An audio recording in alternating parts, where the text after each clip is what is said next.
From the Steampunk Explorer newsroom, a world of hair-raising adventures, splendiferous personalities, fantabulous creations. Welcome to the world of steampunk. Hello, I'm Stephen Beale, the editor and publisher of the Steampunk Explorer, and I'm speaking to you from the Steampunk Explorer newsroom. Actually, it's an ordinary room with a big green screen, but please don't tell anyone. What is the Steampunk Explorer? It's an online news magazine for the steampunk community. I write about steampunk conventions and festivals, music, art, games, movies, and television. And of primary interest to most of you watching, I write about books. Now, as the editor, I often hear from authors or their publicists who want me to write about their books.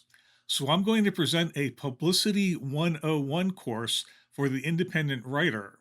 And I hope you find it useful whether you write steampunk, fantasy, romance, or thrilling tales of aviation adventure. Whatever kind of stuff you write, you want people to know about it. I'm going to hopefully provide some insights about how to do that in terms of getting publicity. But all of that will be in part 2 of this presentation, because I also wanted to tell you about the world of steampunk. And when I was finished doing that, I realized that I had too much material to fit into just one video. So part 1 will be all about steampunk, and then I'll share all my secrets about publicity in part 2. So here goes. So, what is steampunk? A really easy way to describe steampunk would be that it's science fiction or fantasy set in the 19th or early 20th centuries. However, that would also be a gross oversimplification. For a more precise definition of steampunk, a scholar named Mike Pershon offered this definition. He saw it as a Venn diagram with 3 components, which he called hyper-vintage, techno-fantasy, and retrofuturism. And he also defined steampunk as an aesthetic, as opposed to merely being a genre, like a literary genre. And in his view, if you have any 2 of these elements, you're at least close to steampunk, but really it's a combination of the 3 that give you steampunk. So, but given terms like this, we should probably take a little bit of a deeper dive. Now, hyper-vintage, by that he means vintage that's been messed with.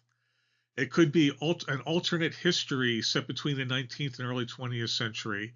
It could be actual history, but with sort of hidden history, with unseen events happening, or events that don't catch the attention of the broader world. It could be a fantasy world that resembles the past, or a post-apocalyptic future that's regressed to 19th century technology. So this is sort of what he's talking about by hyper-vintage. Next is techno-fantasy. And by that, he's talking about technology that depends on the abandonment of real-world physics. Now, some steampunk is pure fantasy, but even when it's closer to science fiction, a lot of the technology is just scientifically implausible, more so even than a lot of other science fiction. Just as an example, it's common in steampunk to find characters who are robots, sentient robots, but they're made from clock parts, which really doesn't make any sense, but a good author can get away with that and still have you believing in the character.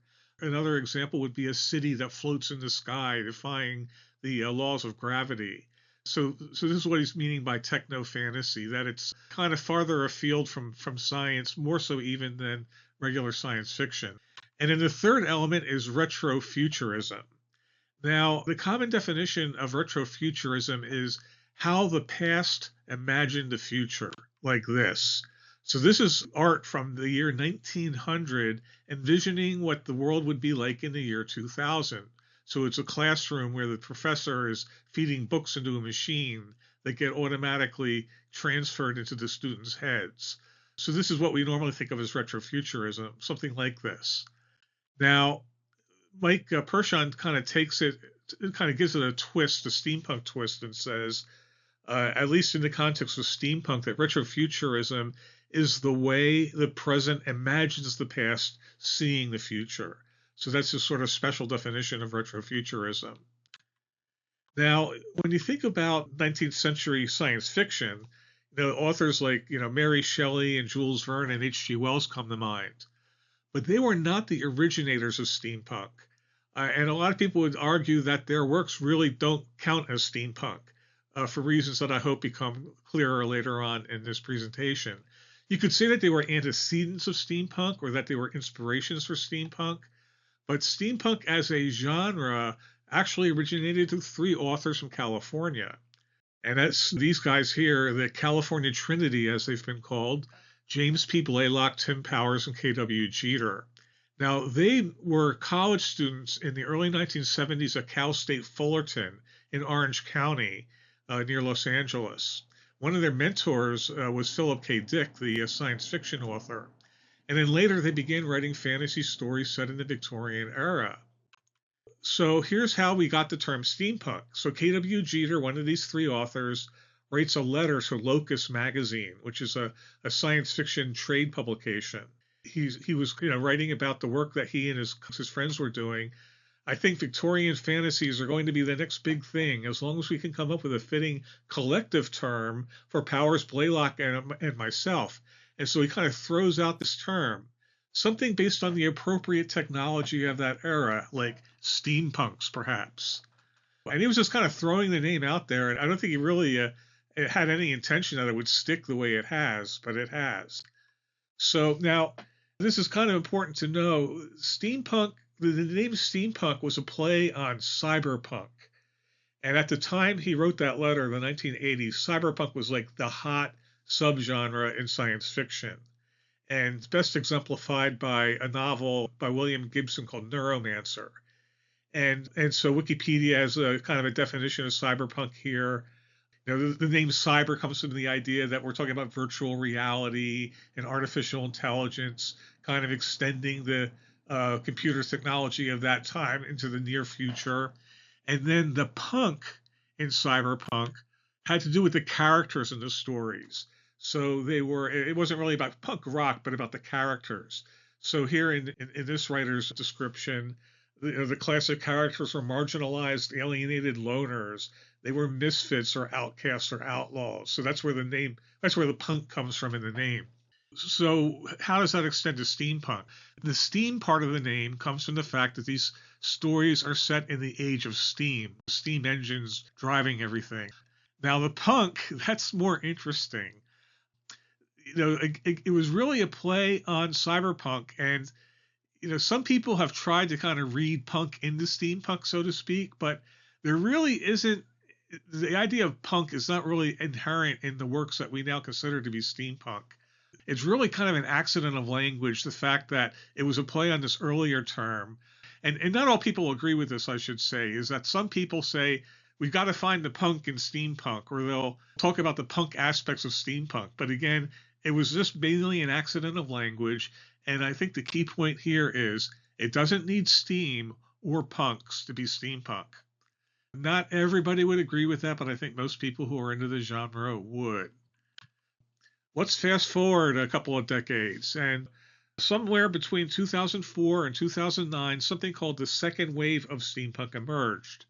And this is when it really started to catch the attention of the larger, the culture at large. It grew beyond literature and film to become a whole subculture with cosplay, music, art, festivals, conventions. And some people even saw it as a serious counterculture phenomenon, as a critique of throwaway consumer culture and design trends that were in vogue at the time. Because there's a big maker aesthetic or a big maker ethos in steampunk, kind of do it yourself, emphasizing personal creativity. This became kind of a key part of the culture. And then new authors emerged. Sherry Priest, Gail Carricker, and Scott Westerfeld were kind of the most prominent ones, but a number of new authors entered the genre. And it was kind of a really hot deal for a time. People thought it was like the next big thing, which didn't really happen. I'll talk more about that. At this point, we should also note, around this time, a critique emerged that steampunk was too Eurocentric. And many steampunk stories are set in Victorian England. While we may enjoy the stories, we also should acknowledge that this was an era when Britain and other European powers just brutally colonized much of the world. Some steampunk tales serve as critiques of Victorian society, but some people have also called for a less Eurocentric vision of steampunk. A couple of authors who exemplify this vision of steampunk: Missy Shaw, two novels, Everfair in 2016, and more recently Kinning, which is a sequel to Everfair.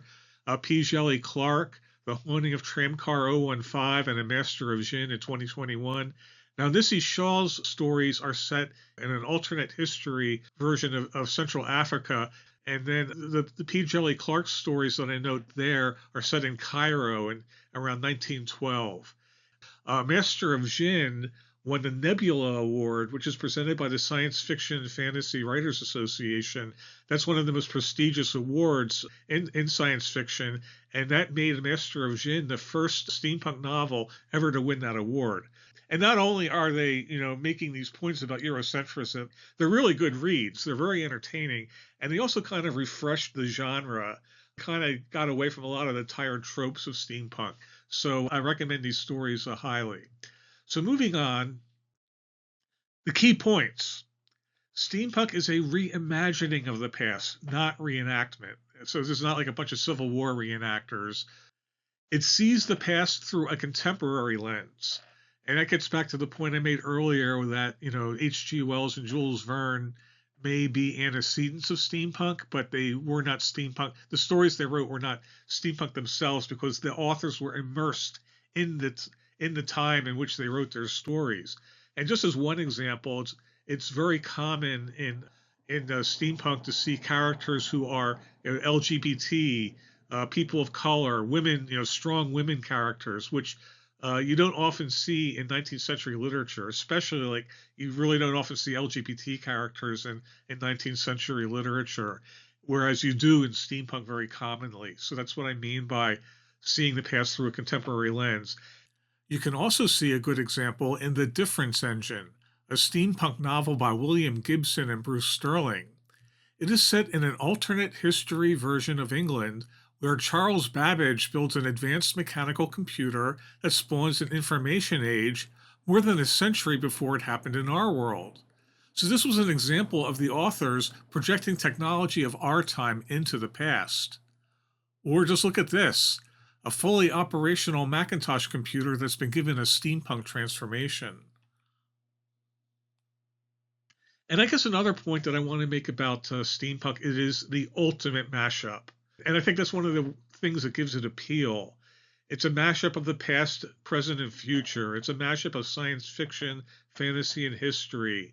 The cosplays are mashups. Often you'll see steampunk takes on comic book characters and whatnot. Steampunk takes on Star Wars and Marvel characters and things like that. And I think there's something inherently compelling about mashups, and I think that's one of the things that gives the genre and the culture a lot of its appeal. Now, steampunk today, it is still alive and kicking, and I mention that because some people over the years, every now and then, will proclaim the death of steampunk because it is smaller than it was 10, 15 years ago. It doesn't get the attention from the broader culture. A lot of people still don't even know what it means or what it is, but there are still conventions, there are festivals around the world, almost every weekend, in fact. I keep busy writing about steampunk from my website, so it's still around, just not as big as it used to be. It's a very grassroots community. It's very decentralized. There aren't large corporations that are selling into the community or doing steampunk stuff. A lot of independent artisans, self-published authors. So it's a very grassroots, largely driven by events and social media. So there are, like I said, festivals and conventions all around the world, and those events really kind of keep steampunk going. And in social media, steampunks really gather on social media, especially Facebook. Now, recently, given controversies about Facebook, some people are kind of questioning their presence on social media, or at least on Facebook, but it's still, in many ways, steampunk really lives on social media, especially Facebook. And we'll see if that changes, in the coming years. And another thing I should note that's kind of interesting is that steampunk is especially popular in the UK, where there's a gigantic festival called the Asylum Steampunk Festival that gets, past festivals have drawn as many as 100,000 people. But also New Zealand. New Zealand is just nuts about steampunk. There's a town in New Zealand called Oamaru where they have a festival every year called the Steampunk NZ Festival. And here it is, one of the past festivals. That town has been called the steampunk capital of the world. And they're really into steampunk. They even have a steampunk museum, Steampunk HQ. You can call it a gallery or museum, but they actually have a place, a steampunk place with this wild looking locomotive in front. A lot of people in America who are really into steampunk at least have it on their bucket list. Make your pilgrimage to Oamaru to see the town that's like all steampunk. I think this is of great interest to the audience here. Steampunk fiction. These days, major publishers have largely shied away from steampunk, with a few exceptions, such as the Missy Shaw and P. Shelley Clark I noted earlier.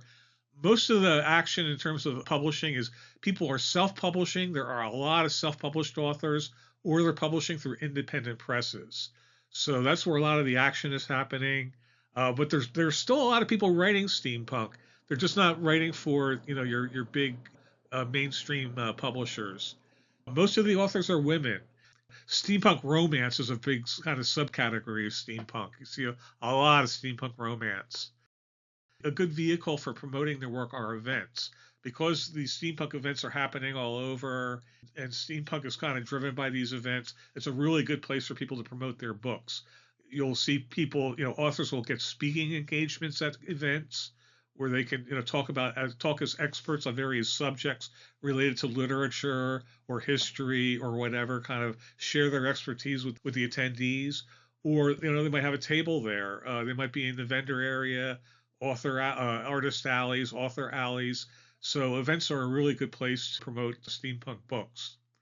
Before I leave you, I'm going to share some scenes from steampunk events to kind of give you a sense of what the fuss is all about. So I hope you enjoy it, and we'll see you again in part 2.